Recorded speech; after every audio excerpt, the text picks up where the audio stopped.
Abokina, me ya faru da kai ne haka?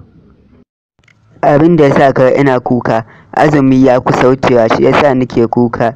Ban son ya wuce, duka yaushe ya zo, amma gashi nan har zai wuce, abin ba daɗi. Ka yi haƙuri aboki, komai mai wucewa ne, kuma komi ka gani da lokacinsa. Ka yi haƙuri. Ya aka yi ne haka? Yawwa aboki, wannan bawan Allah ne ke kuka saboda azumi ya kusa wucewa, shine nake ta bashi haƙuri. Mu gan shi. Amma dai baka da kunya ko? Ba kai bane na kama farkon azumi da biredi da lemun kwalba ka ɓoye zaka ci ba, amma dai yanzu dan ka raina wa kanka wayo zaka zo kana cewa baka so azumi ya wuce, to ka dai ji tsoron Allah.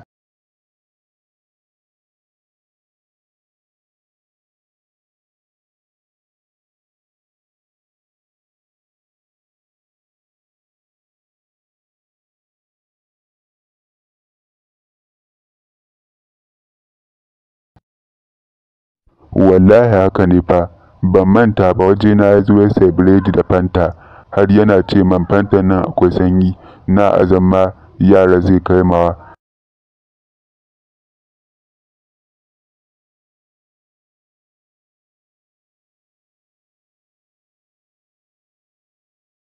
Shawarar da zan baka ita ce ka ji tsoron Allah.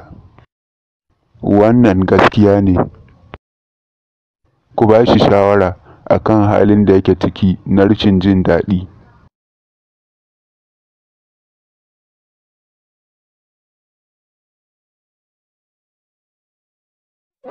Wato ainihin ku sabar mana subscribe sannan ku danna wannan wato ainihin ƙararrawa ta yadda za ku samu sanarwa ta musamman a duk lokacin da muka wato ainihin dole sabuwar ɗauka.